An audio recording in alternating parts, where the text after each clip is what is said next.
नाज़रीन, रुपया पैसा में आपको खुशामदीद कहते हैं। मैं हूं अली नासिर। आज जिस मौजू के ऊपर हमने बात करी है वो ये है कि जनाब बड़ा शोर मचाया हुआ है हुकूमत ने, टारगेट तो मिस हो जाएगा FBR का। अब चूंकि टारगेट मिस होगा तो कोई ना कोई तरीके ऐसे निकालने हैं कि लोग एमनेस्टी स्कीम की जानिब भी आएँ, फाइलर भी बन जाएँ, कोई ज़ोर ज़बरदस्ती की जाए और इस सिलसिले के अंदर भले महसूलात में इजाफा हो ना हो, लेकिन कोई ऐसे इक़दाम ज़रूर लेने हैं जिससे ये अंदाज़ा हो और चौधराहट का पता चल सके FBR का कि जनाब इन्होंने को काम करके दिखाया। अब यकमुश्त फैसला किया है कि DC रेट के ऊपर हकीकी कीमत को लाकर खड़ा कर देंगे रियल एस्टेट और प्रॉपर्टी की और फिर उसके बाद इससे ऐसा महसूस होगा जैसे FBR ने कोई बड़े मार के फतह कर लिए, कोई बड़ा अचीव कर लिया।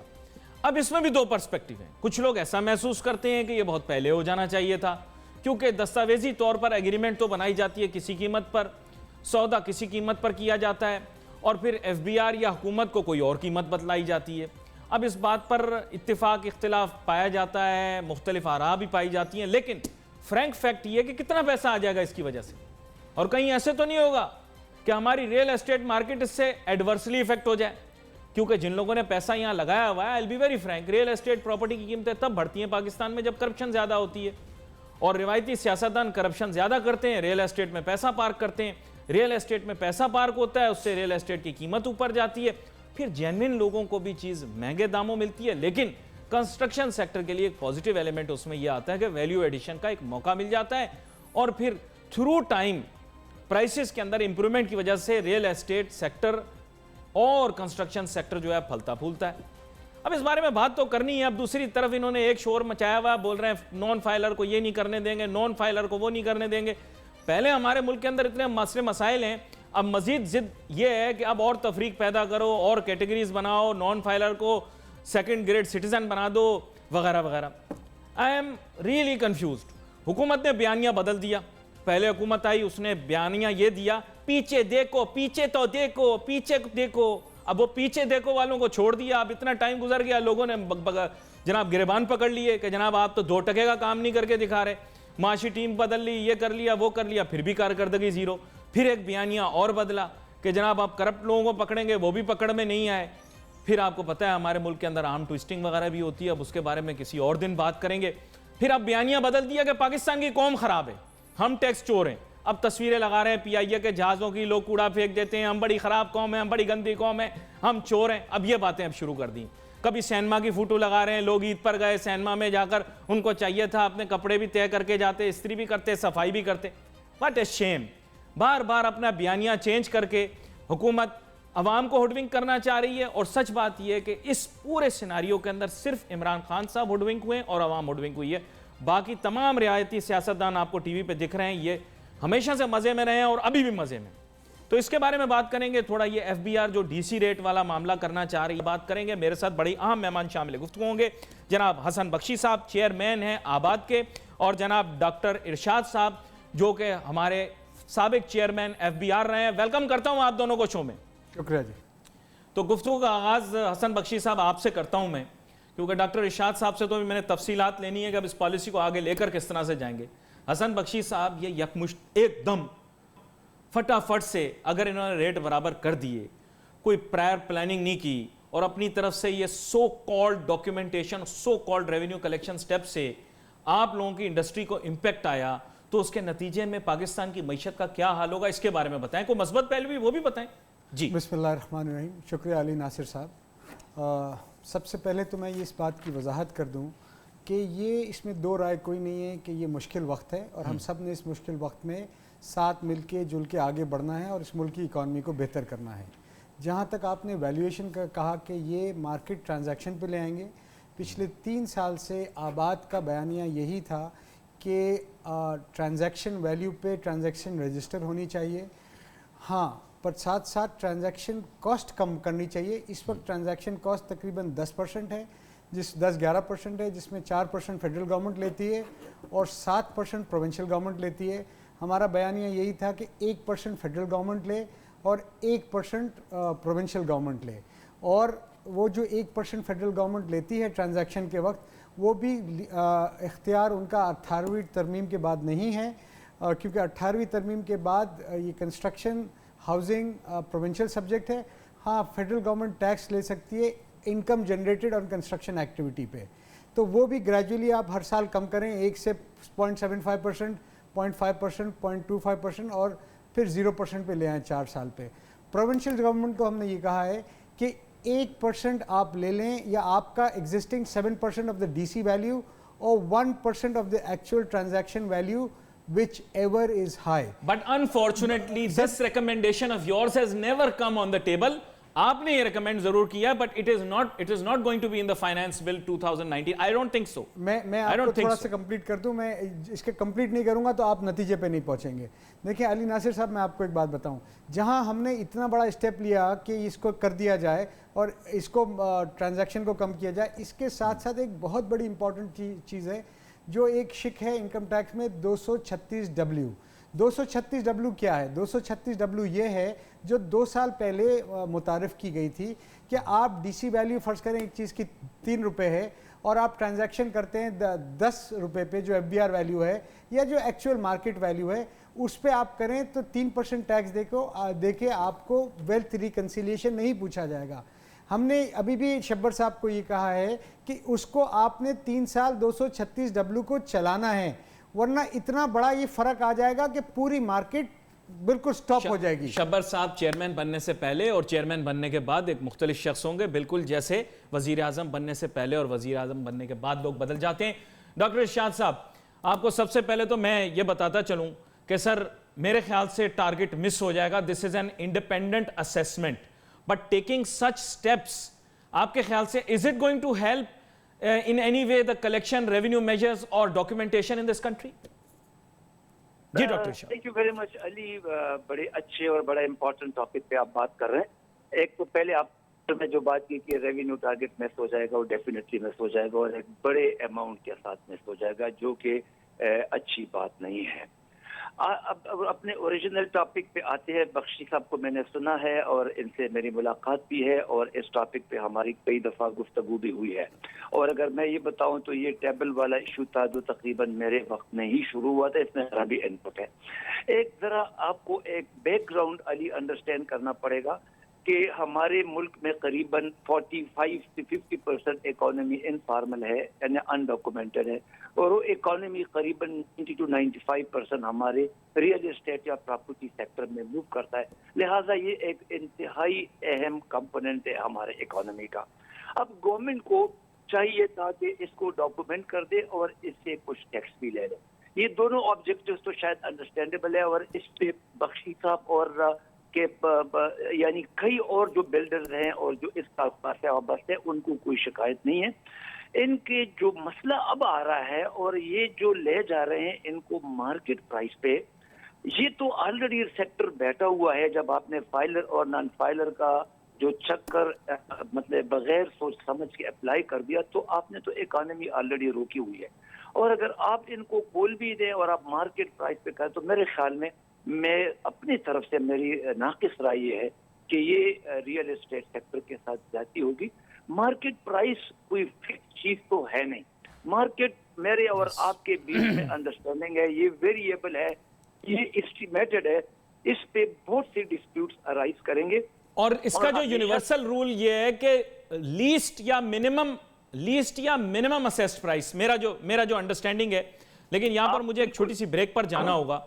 ब्रेक पर से जब मैं वापस आऊंगा तो इस मौजू को आगे लेकर चलेंगे। एक पर्सपेक्टिव अभी तक पेश नहीं हुआ, वो है रियल एस्टेट सेक्टर का, because the construction sector for them real estate is an input, but बहुत सारे लोग जो कि रियल एस्टेट का बिजनेस करते हैं उनको कैसे ये इंपैक्ट करेगा, इसके बारे में भी बात करेंगे। Let's take a short break.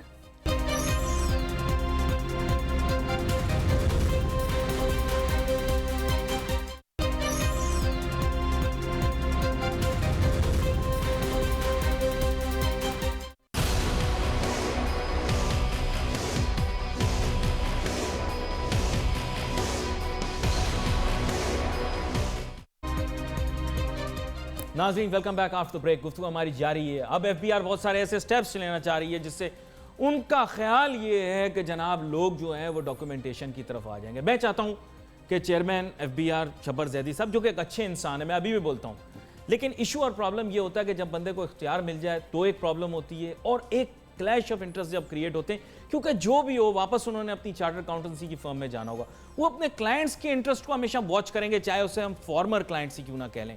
मुझे ये पता होना चाहिए कि ये जो स्टेप हुकूमत लेना चाह रही, क्या वाकई में इट्स गुड। हसन बख्शी साहब ब्रेक पे जाने से पहले ये कह रहे थे it's a good step, it will stop speculation. तो हसन बख्शी साहब बात यह है कि डॉक्टर इरशाद साहब ने एक चीज़ पे तो अग्री कर दिया, वो मैंने इनसे कही कि जनाब टैक्स टारगेट तो मिस हो जाएगा, बहुत लंबा चौड़ा, वो भी उसकी तफसील मजीद भी उनसे लूँगा, लेकिन उनका कहना यह है कि perhaps things should organically grow into the system, यकमुश्त एकदम नहीं करना चाहिए। इस पर तो अपनी राय का इजहार करें, क्या कहते हैं आप? देखें, इसमें कोई दो राय नहीं है जो इरशाद साहब कह रहे हैं, आप कह रहे हैं, बट हमने ये भी समझना पड़ेगा कि ये जो ऑर्गेनिकली ग्रो करने में 71 साल निकल गए, अब हमें किसी तरह ये डिफ़िकल्ट स्टेज में जाना पड़ेगा। ये डिफ़िकल्ट स्टेज में जाएंगे, देखें स्पेकुलेशन कम होगा, हमें भी तकलीफ़ होगी इनिशियली, बट हमसे ज़्यादा उन लोगों को तकलीफ़ होगी जो रियल स्टेट स्पेकुलेटर्स हैं, जिन्होंने रियल स्टेट की प्रॉपर्टी होल्ड की हुई है। एक एक आदमी के नाम पे 200 300 प्लॉट भाई हैं। तो उनको बुरा लग रहा है ना हसन बख्शी साहब, उनको भी तो देखना है ना। हम वो इंडस्ट्री हैं जो लोगों को एम्प्लॉयमेंट देते हैं, वो इंडस्ट्री है जो इकोनॉमिक एक्टिविटी जनरेट करते हैं। हम पैसा डंप नहीं करते प्लॉटों में। हमें अब उन लोगों को बताना पड़ेगा कि आप डंपिंग के बजाय कंस्ट्रक्टिव एक्टिविटी में आएँ, और अगर आप डंपिंग करते रहें तो ये प्लॉट की जो वैल्यू हर साल 50% बढ़ जाती थी, अब ये बढ़ेगी नहीं, ये वहीं रहेगी या उससे कुछ कम होगी। और जो फंस गए इसमें वो फिर क्या करें? देखिए ये तो इनकरेजमेंट गवर्नमेंट करती रही है ना लोगों को, कि आप कैपिटल गेन करो और जनाब प्रॉपर्टी में पैसा लगाओ, ये गवर्नमेंट करती रही है। सब लोगों के प्लॉट्स निकले, देखिए दुनिया लोगों के तो बाहर भी निकल रहे हैं। दुनिया भर में अली नासिर साहब कंस्ट्रक्शन एक्टिविटी में नफा होता है, प्लॉट की होर्डिंग में नहीं होता।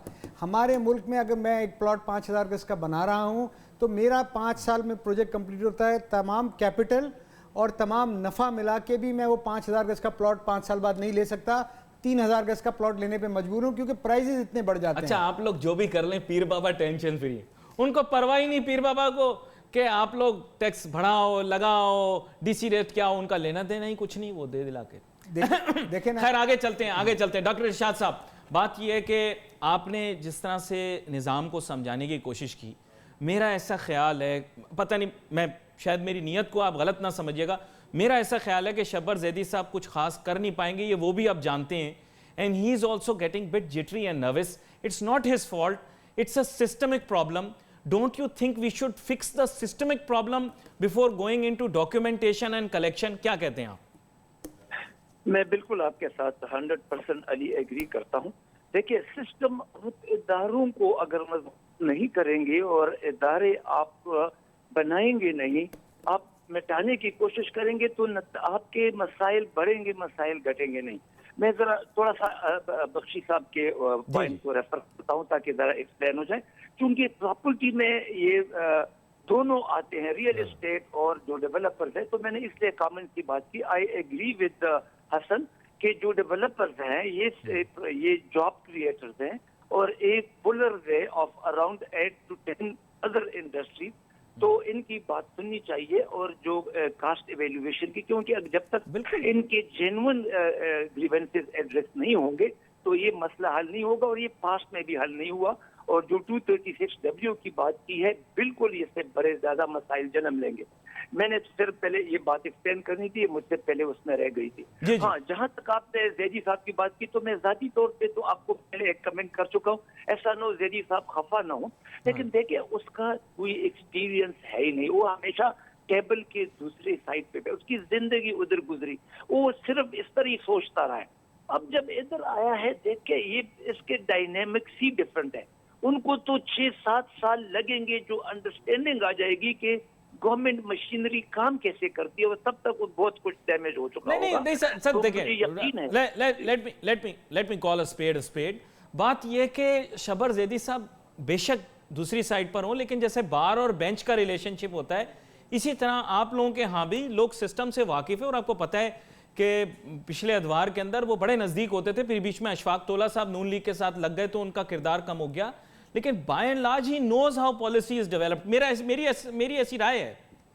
अली मैं बिल्कुल ये बात तो मानता हूँ जो अली वो बहुत इंटेलिजेंट आदमी है, और अगर पॉलिसी मेकिंग तक, यानी अगर इसकी पोजीशन एक एडवाइजर की हैसियत से होती जिस पे वो जो अजहर साहब बैठे, तो ये ज्यादा इफेक्टिव होता। अगर ये रेवेन्यू का मिनिस्टर होता तो ये ज्यादा इफेक्टिव होता। हाँ, बट दैट्स सेंसिबल कि हमाद अजहर साहब, क्योंकि उनका तो कुछ पता ही नहीं इन चीजों, अब वो खफा हो जाएंगे मेरी बात सुन के, लेकिन हमाद अजहर साहब का तो कोई भी प्रायर एक्सपीरियंस नहीं, उनकी जगह पर अगर इनको लगाया जाता तो maybe it would have been more useful. लेकिन मेरे ख्याल से वो खुद बाइख्तियार बनना चाह रहे थे, वो चाह रहे थे अगर चेयरमैन एफबीआर बनेंगे तो कुछ करके दिखा सकेंगे, मेरा ऐसा ख्याल है।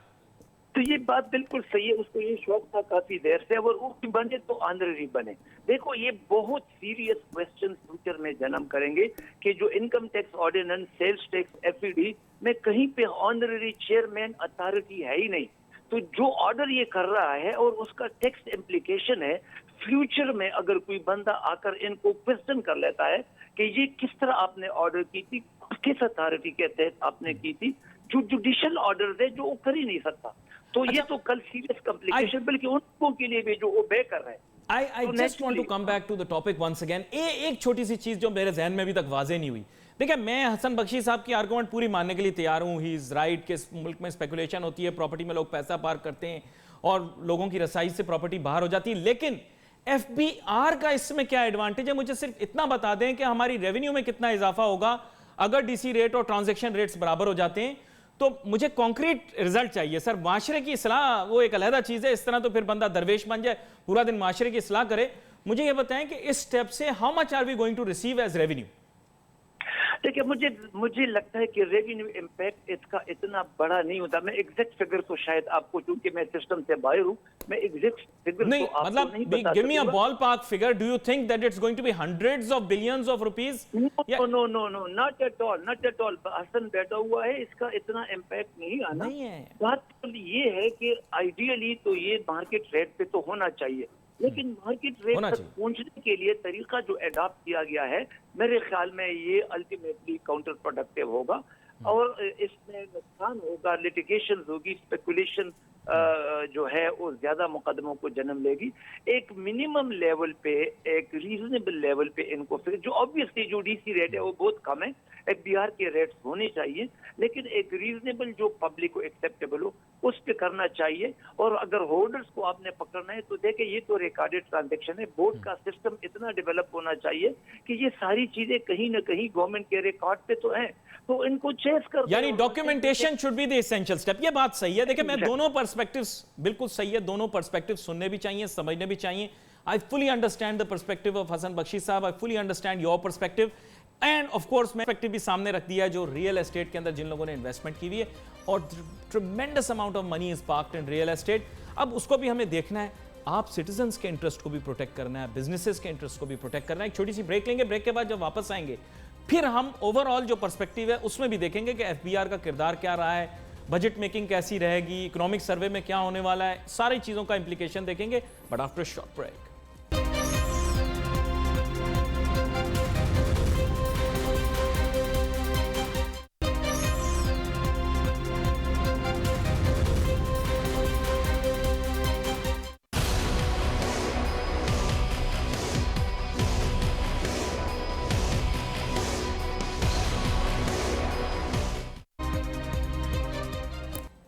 नाज़रीन, वेलकम बैक आफ्टर ब्रेक।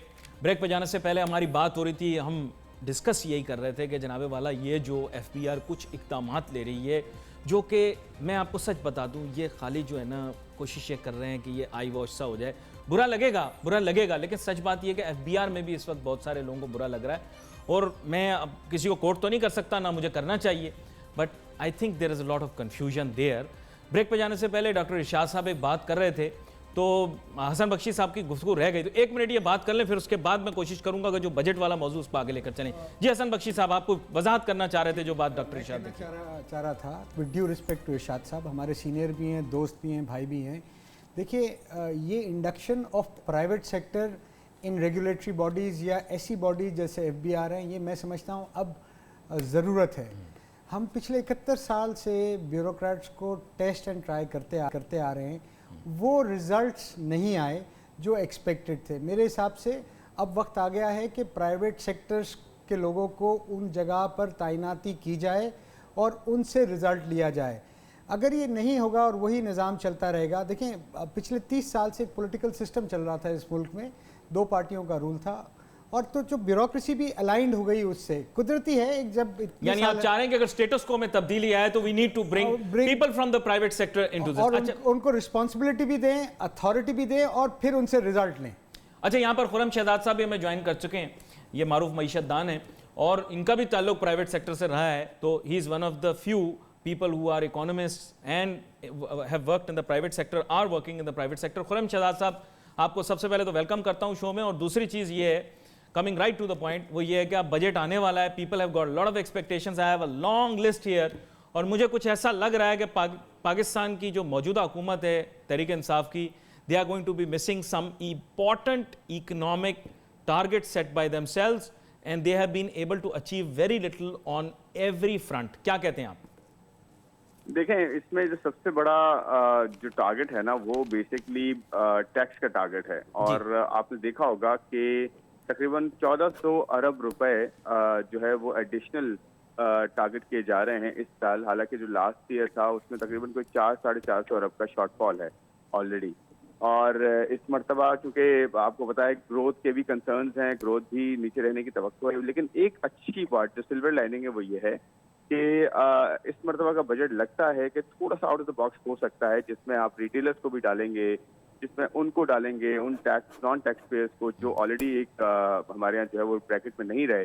तो अगर रिटेलर्स की बात होती है, मिड लेवल के जो जितने काम हैं, जिसमें आर्किटेक्ट से लेकर डॉक्टर्स हैं, लॉयर्स हैं, और रिटेल जो आपकी मार्केट्स हैं, इन सबको अगर फिक्स रेट के साथ इस तरह डॉक्यूमेंट किया जाए, जो कि ये प्लान सुनने में आ रहा है कि ये बजट में जो है इस चीज को इनकॉर्पोरेट किया जाए। अच्छा, I hate to break your heart on this, मैं आपका दिल तोड़ना नहीं चाह रहा, लेकिन मेरे ख्याल से कोई गैर रिवायती चीज नहीं होगी, because it's going to be coming out from the same person, doctor Abdul Hafeez Shaikh, but nonetheless expectation अच्छी है, ये एक अच्छी बात है। जी जी जी, मैं ये कह रहा था कि जो टारगेट्स हैं, देखिए एक चीज होती है, आपको टारगेट बड़ा रख के फेल होना ज्यादा बेहतर रहता है बनिस्बत इसके कि छोटा टारगेट रख के आप अचीव कर जाएं।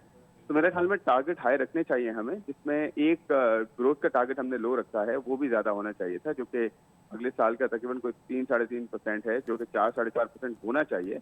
और इसके साथ साथ देखें, हमें ये समझना चाहिए कि ये जो साल है ना पूरा, ये रिकवरी का पीरियड, या कह लें कि स्ट्रक्चरल इश्यूज को ठीक करने का साल है। इसमें ये एक्सपेक्ट नहीं किया जा सकता कि ऑल ऑफ अ सडन जो है वो टैक्सेस बहुत कम हो जाएंगे और आपको जो है वो बहुत ज्यादा मुराद मिलना शुरू हो जाएंगी। ये इस साल बहुत टफ ये जाना है, और ये एब्सोल्युटली जाएगा। तो खुर्रम साहब, मैं एक बड़ी स्ट्रेट फॉरवर्ड क्वेश्चन आपसे पूछूंगा, it's going to be out of the box. मुझे सीधा सा आप ये बता दें कि मुल्क की ताजिर सनतकार बिरादरी, मुल्क का प्राइवेट सेक्टर, मुल्क की कॉर्पोरेट लीडरशिप क्या इस हुकूमत की पॉलिसियों से खुश है, हाँ या नहीं?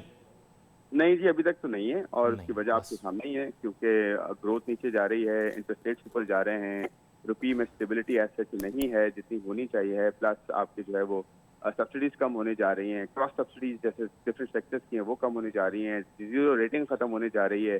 तो खुश तो नहीं होंगे ऑफ कोर्स, लेकिन मैं यही कहना चाह रहा हूँ कि जो पहला साल है वो हमारे पास ये टफ पीरियड रहेगा, और ये हमने अगर पहला साल थोड़ी है, 1947 से पाकिस्तान बना हुआ है। I mean it's just the opportunity that they have got for the first time. Khurram Shahzad साहब, I will come back to you, something very essential you are talking about. लेकिन डॉक्टर इरशाद साहब, अब मैं आपसे ये पूछना चाहूंगा, सर बात ये है कि let's be very concrete about all of this. ये सब जो कॉस्मेटिक चीजें हो रही हैं, इनसे जो भी चीज होती है आई डोंट नो, लेकिन अगर हम इस साल का टारगेट मिस कर जाएंगे तो नेक्स्ट ईयर हम 15% बढ़ा के या 10% बढ़ा के या 20% बढ़ा के कैसे दिखाएंगे?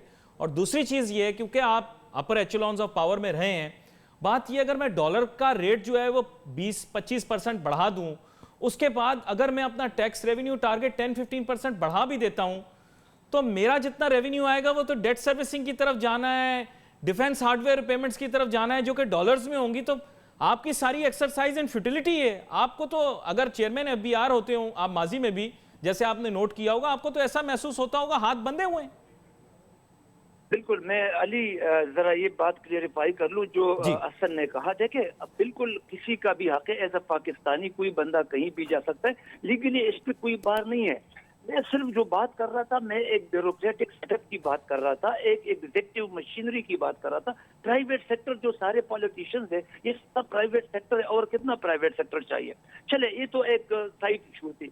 फिर एक बात उसने की कि चूंकि एफबीआर ने रेवेन्यू कलेक्ट नहीं की थी तो हमें बाहर से बंदा लाना पड़ा। माय गुडनेस, एफबीआर पिछले 6-7 सालों से 17-18% एवरेज ग्रोथ दे रही थी। ये क्या हुआ एक साल में? क्या एफबीआर को एकदम ये कोई प्रॉब्लम एफबीआर में नहीं था, वही एफबीआर था जो 17-18 पे ये ग्रोथ दे रही थी। लेकिन मुझे आप ये भी एक्सप्लेन कर ले कि जो टैक्स है ये तो प्रोडक्ट है इकोनॉमी का। अगर इकोनॉमी आपकी ग्रो ही नहीं कर रही है तो कहाँ से आएगा? जो गिवन पॉलिटिकल एनवायरनमेंट है, जो कन्फ्रंटेशनल एनवायरनमेंट है, क्या इसमें इकोनॉमी ग्रो करेगी? और अगर इकोनॉमी ग्रो नहीं करेगी तो टैक्स कहाँ से आएगा? मुझे समझ नहीं आ रही कि 5.5 में तो एक पुराना चेयरमैन हूँ, मुझे तो नींद नहीं आती जो चेयरमैन उधर बैठेगा ये 5.5 कहाँ से आएगा, जबकि इस साल ये सिर्फ 1400 नहीं है जो भाई ने अभी कह दिया, 1400 जो शॉर्टफॉल 4 to 5 बिलियन 100 बिलियन का हो जाएगा, ये भी आप ऐड कर रहे हैं। That's going to be a shortfall this year. आप ये कह रहे हैं हमारा शॉर्टफॉल होगा? शॉर्टफॉल भी अगर आप ऐड कर दे और आप जो एक फिक्स फिगर पे उन्होंने जो ऑलरेडी फिक्स्ड है उन पे उन्होंने टारगेट फिक्स किया है, तो मुझे नहीं लगता कि ये तो कहीं करीब भी नहीं जा सकते। अगर नेक्स्ट ईयर 4.5 4.8 तक हो जाए तो मैं कहूंगा इन्होंने अच्छी परफॉर्मेंस की थी। मैं जरा अली अगर मुझे एक मौका दे दे, देखिए जब ये गवर्नमेंट आई तो इन्होंने अच्छा सा टाइम लाइन फिक्स किया था at the rate of 20% grow करके 5 साल में इन्होंने रेवेन्यू करना था। चेजेबल टारगेट था, एक रीजनेबल टारगेट था, एक चैलेंजेबल टारगेट था। उनको सडनली उन्होंने कन्वर्ट के 37-40 somebody must be day dreaming. वो चेयरमैन है या जो भी है, मुझे नहीं पता कौन ये सारा कुछ कर रहा है और क्या टैक्स मशीनरी इन्वॉल्व है इस सारे प्रोसेस में जिन्होंने सारा कुछ कलेक्ट करना है, मुझे लगता नहीं। मेरा ओपिनियन है। ये आपका ओपिनियन जो है, मैं उसी के ऊपर ये कमेंट करूंगा कि बेसिकली जो भी गवर्नमेंट आती है सबसे पहले कहती है जी एफबीआर वाले बड़े गलत लोग हैं, हम आके सीधा कर देंगे, ये कर देंगे एफबीआर को, यूं कर देंगे उनको। फिर पता नहीं क्या एफबीआर के अफसरों के पास क्या गिद्दड़ सिंगी होती है, वो फिर उन्हीं के हाथ से खा रहा होता है हुक्मरान हमारा, और जो एफबीआर वाले कह रहे होते हैं वही बात मान रहा होता है। ये आज तक मुझे समझ में नहीं आई, इसकी वजाहत आपसे लूंगा। लेकिन हसन बख्शी साहब, आपने डॉक्टर इरशाद साहब की बात सुनी, इकोनॉमिक ग्रोथ आपकी है नहीं, कलेक्शन आपकी कहाँ होगी? आप इकोनॉमिक की एक्सपेक्टेशन लेके बैठे हैं, ग्रोथ रेट आपका इतना लो है, डॉलर आपने इतना बढ़ा दिया है, फैक्ट्स मैंने आपके सामने स्टेट कर दिए हैं। तो tell me, without economic growth how are you going to revise the target of the FBI? ये जो डीसी रेट वेट, ये इस तरह की चीज़ें करके क्या हासिल होगा? देखिए, जो इरशाद साहब ने कहा वो बिल्कुल सही है। टैक्स इकोनॉमिक एक्टिविटी से मिलेगा और अनफॉर्चुनेटली इकोनॉमिक एक्टिविटी श्रिंक हुई है और हमें लगता है कि अगले साल भी श्रिंक होती हुई नज़र आ रही है, क्योंकि वी आर जैसे कहा कि एक उस फेज़ में दाखिल हो रहे हैं जहाँ पर हम स्टेबलाइजेशन कर रहे हैं, जहाँ पर हम कहते हैं इन्फ्लेशन को कम करना है, इंपोर्ट्स को कम करना है, हम कंजम्पशन को कम करना चाह रहे हैं। तो जब ये सब चीज़ें हम देखते हैं कि हमने कम करना है तो टैक्स ग्रो करना एक बड़ा मुश्किल सवाल है। पर साथ साथ हम ये भी समझते हैं कि 3 से 6 महीने बाद एक इकोनॉमिक एक्टिविटी रन होना शुरू हो जाएगी। मैं इसको ये देखता हूँ कि एट बेस्ट दिसंबर के बाद या जून 2020 के बाद। देखिए, ये टाइम एक साल डिफ़िकल्ट है गवर्नमेंट के लिए भी, आम पब्लिक के लिए भी और बिजनेसमैन के लिए भी, जहाँ पर ये नए नए तजुर्बे किए जा रहे हैं। ये पहली बार हो रहा है ना जो मार्केट वैल्यूएशन पे प्रॉपर्टी रजिस्टर होगी, तो इसका बहुत रेजिस्टेंस मिलेगा। 3 से 6 महीने ट्रांजैक्शन रुक जाएगी, बट जब ये ट्रांजैक्शन चलने लगेगी और लोगों को हजम होने लगेगा कि अब ये होना ही ऐसा है, तो देखिए फिर टैक्स भी ग्रोथ नज़र आएगी, वो भी नज़र आएगा कि कितनी वैल्यूएशन पे। इसी तरह दूसरे जो जीरो रेटेड इंडस्ट्री को कर रहे हैं, विड्रॉल कर रहे हैं, हाँ, तो देखिए ये डिफ़िकल्ट चीज़ है। रिटेलर्स पे टैक्स लगा रहे हैं, हमारे मुल्क में हुआ नहीं है। और जो आपने सवाल किया था एक अभी हमारे दोस्त से कि पब्लिक या बिजनेसमैन खुश है कि नहीं, हाँ, आप भी बताएं। नहीं, ये भी चेक कर लें कि हम किस चीज़ से खुश होते हैं। हम चाहते हैं कि कोई हमसे पूछे नहीं, हम चाहते हैं 0% टैक्स हो। जनरली बात कह रहा हूँ। अगर हमने टैक्स के कल्चर क्रिएट करना पड़ेगा। You're being very harsh to yourselves. नहीं, देखिए, You're being very harsh to yourselves. हमने कल्चर क्रिएट करना पड़ेगा कि हमने टैक्स देना है, ये मुल्क हमारा है, हमने रन करना है। हम जब लंदन जाते हैं, जब अमेरिका जाते हैं, if we conduct a psychological test right now, I can assure you the amount of mental stress that you go through by working in Pakistan will be much higher as compared to any other country. I think you're being harsh to yourself. नहीं, मैं आपको We are paying taxes. ऐसी बात नहीं कि हम tax चोर कौन नहीं, है। हम मेरा नहीं, मैंने टैक्स चोर नहीं कहा। देखिए, हमें देना पड़ेगा, ये हमें एक कदम आगे बढ़ के हमारे मुल्क के लिए आना पड़ेगा। हमें बैरूनी मुल्कों पे वो जो डिपेंडेंस ख़त्म करनी पड़ेगी। हम एक स्ट्रॉन्ग नेशन हैं, स्ट्रॉन्ग लोग हैं, स्ट्रॉन्ग नर्व के लोग हैं। हम जब रोज़ हमारे यहाँ शहादतें होती हैं, हम खड़े होकर काम पे निकल सकते हैं, तो हम ये फाइनेंशियल टेररिज्म को भी फेस कर सकते हैं। नहीं, बड़ी अहम बात आपने की है। और मैं खुर्रम शहजाद साहब अब आपकी जानिब आऊँगा। बात यह है कि अब इकोनॉमिक सर्वे का सिलसिला भी बनेगा, where we will be missing some key targets, and I think construction, Hassan Bakshi Saab's area, might also be missing its target.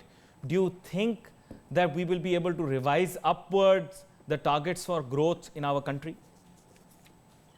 देखिए, ये थोड़ा सा टफ है ऑफ कोर्स। और एक अभी हमारे कलीग ने बहुत अच्छी बात की कि हमें टैक्स कल्चर जो है क्रिएट करना पड़ेगा, अदरवाइज कोई और आके करेगा नहीं। और फिर टैक्स अगर हम नहीं देंगे और अपना ड्यू टैक्स नहीं देंगे ऑफ कोर्स, तो हमारा मुल्क जो है रिसोर्सेज के पास नहीं होंगे। जब रिसोर्सेज नहीं होंगे तो डेवलपमेंटल एक्सपेंडिचर आपका नहीं बढ़ेगा। जब वो नहीं बढ़ेगा तो आप वाली बात कि क्या ग्रोथ हम रिवाइज कर सकते हैं, डेफिनेटली नहीं कर सकेंगे। फिर ये पूरी चीज़ एक लिंक्ड है, तो हमें ये देखना पड़ेगा कि ग्रोथ आती कहाँ से, कैसे आती है। डेवलपमेंट एक्सपेंडिचर से आती है, पब्लिक प्राइवेट पार्टनरशिप से आती है, प्राइवेट सेक्टर को प्रमोट करने से आती है। और हम ये रिकमेंड करेंगे इस प्लेटफॉर्म के थ्रू भी कि कॉर्पोरेट सेक्टर को जो है उसके टैक्स को कम किया जाए रादर, और इंडिविजुअल टैक्स को ना बढ़ाया जाए। और ये नए एवेन्यूज जो हैं, अगर आप 1400 अरब के नए टैक्सेस ला रहे हैं तो नए एवेन्यूज को एक्सप्लोर करें ताकि आपके पास एडिशनल रिसोर्सेज भी हैं और एग्जिस्टिंग जो आपका टैक्स पेयर है उस पर बर्डन भी ना हो। लेकिन खुर्रम शहजाद साहब, आप बैनुल अक़वामी सतह के मईशतदान हैं, आप अमेरिका वगैरह भी जाते हैं कॉन्फ्रेंसों वगैरह पर। मुझे ये बताएं, अगर आप डॉलर की कदर बढ़ा दोगे, आप इंपोर्ट ओरिएंटेड कंट्री हो, आपने एग्जॉर्बिटेंट फॉरेन डेट ली हुई है डॉलर्स में, और आपने मिलिट्री हार्डवेयर खरीदना है डॉलर्स में, आपने ऑयल इंपोर्ट बिल पे करना है डॉलर्स में, तो आप मुझे बताओ कितना भी आप टैक्स इकट्ठा कर लोगे, सारा का सारा तो गटर में जाएगा। अगर आप डॉलर की कदर बढ़ा दोगे, फिर how much do we collect, no matter how much we collect, it will be all going into the gutter. नहीं, देखिए, इसमें ना एक बड़ा इंपॉर्टेंट पॉइंट आपने अभी बताया है। हमें पता है हम करते क्या है, हम एक्चुअली टैक्स बढ़ाने की बात तो कर रहे हैं, लेकिन हम एट द सेम टाइम अगर आप बजट का ब्रेकअप देखें या फिर आप गवर्नमेंट फाइनेंसेस का ब्रेकअप देखें ना, उसमें एक्सपेंडिचर जो है, जो करंट एक्सपेंडिचर है उसका पोर्शन बहुत ज़्यादा है। प्लस आपके यहाँ जो नॉन प्रोडक्टिव एक्सपेंडिचर्स हैं जिसमें रनिंग ऑफ द गवर्नमेंट आ जाता है, एडमिनिस्ट्रेटिव साइड है, बहुत सारी और चीज़ें हैं, फिर सूबों के साथ जो है आप किस तरह से चल रहे हैं, वो जो वेस्ट है ना, वो तकरीबन को 1 से 1.5 ट्रिलियन रुपीज़ है। हम उसको नहीं देखते कि उस वेस्ट को ही अगर हम रोक लें तो शायद हमें एडिशनल टैक्सेस बहुत ज़्यादा ना लगाने पड़े। तो वेस्ट हम रोकते नहीं है, टैक्सेस हम बढ़ाते रहते हैं, तो वो वाली बात है कि नल खुला रहेगा, ऊपर से पानी बेशक आप कितना भरते रहे, नीचे नल खुला हुआ है तो वो तो जाया होता रहेगा। अच्छा, एक एस्पेक्ट है जो मैंने आपसे पूछना है जाते जाते, क्योंकि फिर एक पर्सपेक्टिव तो हमारे यहाँ आ गया है, दूसरा पर्सपेक्टिव मिस हो जाएगा। बात यह है, अगर लोग पाकिस्तान की रियल एस्टेट में पैसा पार्क नहीं करेंगे, डीसी रेट वगैरह ये अगर बराबर कर देंगे, तो बात यह है कि फिर वो तो जाकर किसी और मुल्क में जाकर पैसा पार्क करेंगे। डू यू थिंक वो बेहतर रहेगा, या इट इज बेटर ऑफ कि पाकिस्तान में पैसा पार्क हो? अब वो जो भी, मैं I don't want to get into the moral argument of it, लेकिन अब ये चैलेंज है, आप इस चैलेंज को आप बताएं, क्योंकि आपने देखा होगा अखबारों की शायद सुर्खियां भी आई हैं कि जनाब ये डीसी रेट, ट्रांजैक्शन रेट बराबर कर देंगे। So money parked in Pakistan versus money parked abroad, क्या कहते हैं? नहीं, मनी पार्क कहीं पे भी हो ही क्यों, मतलब इन फर्स्ट प्लेस हमें तो मनी पार्क नहीं करवानी ना। अनडॉक्यूमेंटेड जो एसेट्स हैं उनको खत्म करना है हमने, प्रायोरिटी हमारी ये होनी चाहिए। दूसरी चीज ये है, जो आप कह रहे हैं डीसी वर्सेस एफपीआर रेट को इतना आसान नहीं होता करना। वो जो डीसी रेट है वो बेसिकली आपका प्रोविंशियल एम्बिट में आता है और वो फेडरल प्रोविंशियल की हार्मनी जब तक नहीं ये असेस कैसे करेंगे प्रॉपर्टी रेट? इनका चांद तो देखना आता नहीं है इनको अभी तक, या आपके ख्याल से I will trust them to assess the property where they can't even see the moon? नहीं, ऑफ कोर्स ये एक टफ टास्क है, ये इतना आसान नहीं है, हमारे पास चैलेंजेस बहुत हैं, आप सही कह रहे हैं, बट ये है कि ये इतना आसान नहीं है डीसी रेट को मर्ज कर देना। ये मेरे ख्याल में जब तक हार्मनी नहीं होगी, सूबे नहीं मानेंगे इस पे, क्योंकि उनका टैक्स का पोर्शन काफी ज्यादा इस पे होता है, इस वजह से वो शायद इतना आसान ना हो, बट स्टिल ये करना जरूरी है। उसकी वजह ये है कि जब तक हम ये नहीं करेंगे तो आपका वो जो काला धन हम बात करते आते हैं ना, रियल एस्टेट में पार्क होता है, वो डॉक्यूमेंट नहीं होता, तो टैक्सेस ही लगते, तो वो चलता रहेगा। करप्शन का बहुत ज्यादा पैसा जो है पार्क होता है। ऑफ कोर्स मैंने सारे पर्सपेक्टिव्स कलेक्ट करके पेश करने होते हैं, वक्त हमारे पास मुख्तसर होता है, तो मैं कोशिश यही करता हूँ हमेशा कि इस तरह के मौज़ूआत का इंतखाब किया जाए जो बड़ी अहमियत रहे। और आप तमाम मेहमानों का बहुत शुक्रिया, आप शो में हमारे साथ शामिल हुए। आगे चल के भी हम कोशिश करेंगे इस तरह के मौज़ूआत लेकर आपकी खिदमत में पेश हों। We wait for your messages on Facebook. Ali Nasir हमारी टीम को इजाज़त दीजिए, अल्लाह हाफ़िज़।